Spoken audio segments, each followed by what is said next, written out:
Hello everyone, this is Ritu and welcome to study more knowledge.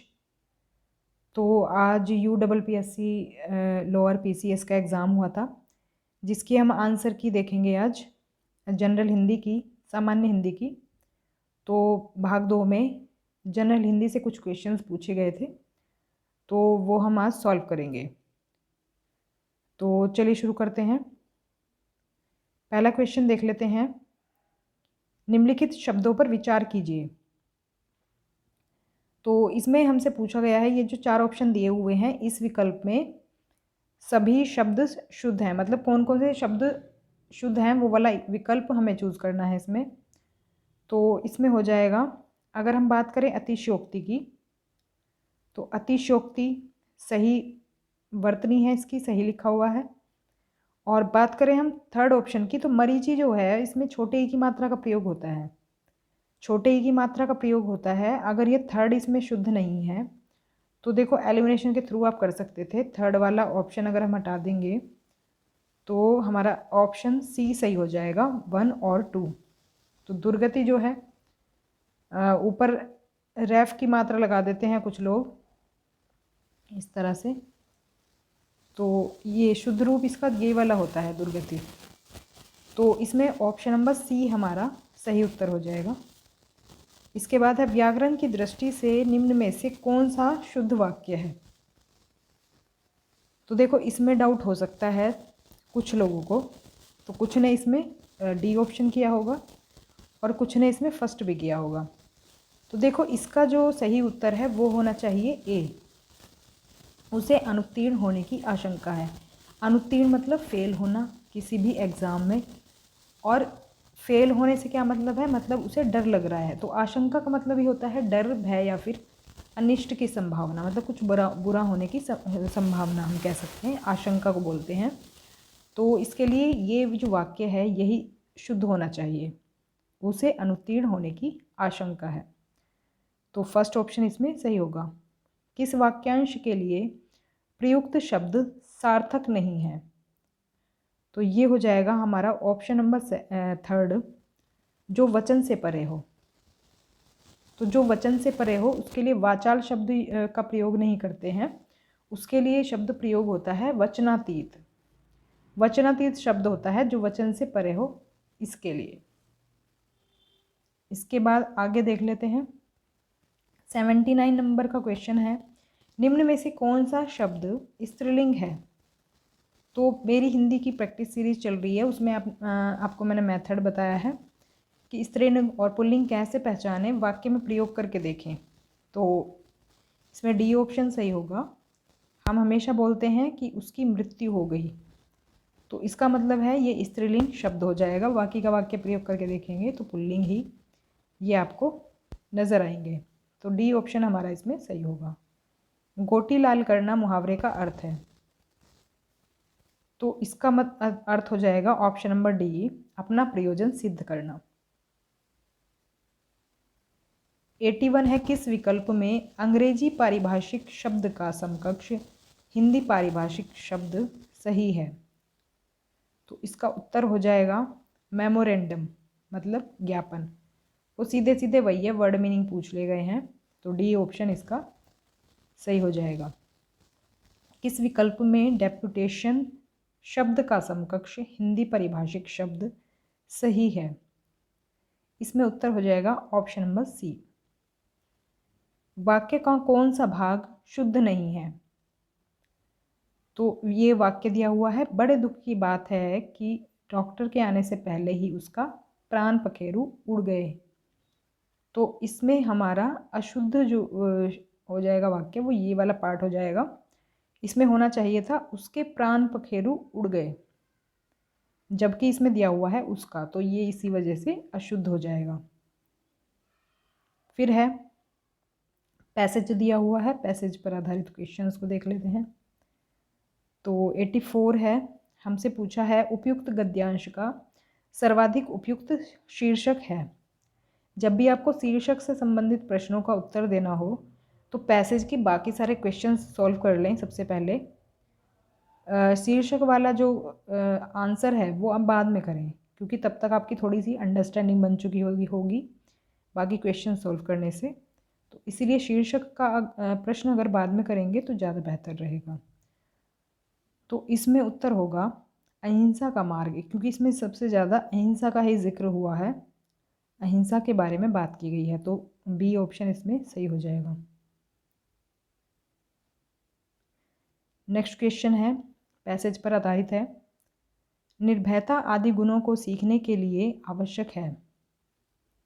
तो passage के आधार पर इसका उत्तर हो जाएगा ऑप्शन नंबर बी, बचपन से ही अहिंसात्मक प्रवृत्ति का अभ्यास। तो बी ऑप्शन इसमें हो जाएगा सही उत्तर। नेक्स्ट क्वेश्चन देख लेते हैं, धर्म ग्रंथ में सर्वाधिक बल दिया गया है। तो इसका भी पैसेज के आधार पर हो जाएगा सदाचार के नियमों पर। तो क्योंकि यहाँ पर दिया हुआ है, ये लाइन में आप देख सकते हैं। फिर है व्यवहायत शब्द का पर्याय है। तो इसका जो पर्यायवाची है वो हो जाएगा आचरित।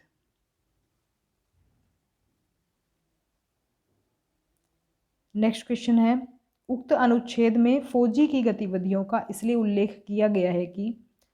तो इसमें जो हमने पैसेज पढ़ा है उसके आधार पर इसका मतलब क्या निकल रहा है, इसका ये मतलब निकल रहा है कि जो फर्स्ट ऑप्शन है ये इसमें सही होना चाहिए, क्योंकि इसमें जो बात की गई है फौज की जो गतिविधियां हैं और जो अहिंसात्मक प्रवृत्तियां हैं उनको अलग अलग रखा गया है। तो पृथकता की बात की गई है, मतलब अलग होने की बात की गई है। तो देखो इसमें फर्स्ट लाइन में आप देख पाएंगे पैसेज की, अहिंसात्मक अभ्यास का मार्ग ही अलग है।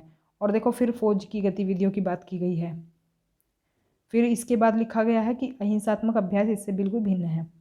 तो इन सब के आधार पर निष्कर्ष यही निकलता है कि इसका पहला ऑप्शन सही होना चाहिए। फिर है य र ल व किस वर्ग के व्यंजन हैं। तो जो हमारी वर्णमाला है और उसमें जो व्यंजन है वो अलग अलग वर्गों में विभाजित हैं, उसमें से य र ल व आते हैं अंतस्थ व्यंजन के अंतर्गत।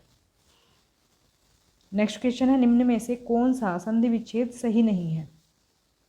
बाकी सबकी बात करें तो सभी सही हैं, जो सही नहीं है वो है पहला ऑप्शन एक है प्लस एक। तो एक है मतलब विसर्ग इसमें नहीं लगेगा, इसका सिंपल सा संधि विच्छेद हो जाएगा एक प्लस एक बनेगा एक एक, ये इसका संधि विच्छेद है। और एक एक इसका जो है संधि विच्छेद हो जाएगा, विसर्ग की ज़रूरत नहीं है इसमें। निर्जल में कौन सी संधि है, तो इसमें संधि होगी विसर्ग संधि। इसका हम संधि विच्छेद करेंगे तो होगा नी जमा जल। तो इससे निकलता है अर्थ इसका कि इसमें विसर्ग संधि है। फिर है, निम्न में से किस विकल्प के सभी शब्दों में उपसर्ग तथा प्रत्यय दोनों का प्रयोग हुआ है। तो ये प्रयोग हुआ है सी ऑप्शन में। नेक्स्ट क्वेश्चन है, पुस्तकालय शब्द किस समास का उदाहरण है। तो पुस्तकालय का अगर हम समास विग्रह करें तो ये हो जाएगा हमारा पुस्तक के लिए आलय, मतलब पुस्तकों के लिए घर। और इसमें जो के लिए प्रयोग हुआ है ये विभक्ति चिन्ह है, और विभक्ति चिन्ह प्रयोग होते हैं तत्पुरुष समास में। तत्पुरुष में भी ये संप्रदान का उदाहरण है। तो के लिए जो विभक्ति चिन्ह है वो संप्रदान कारक का होता है। निम्न में से कौन कर्मधारय समास का उदाहरण है।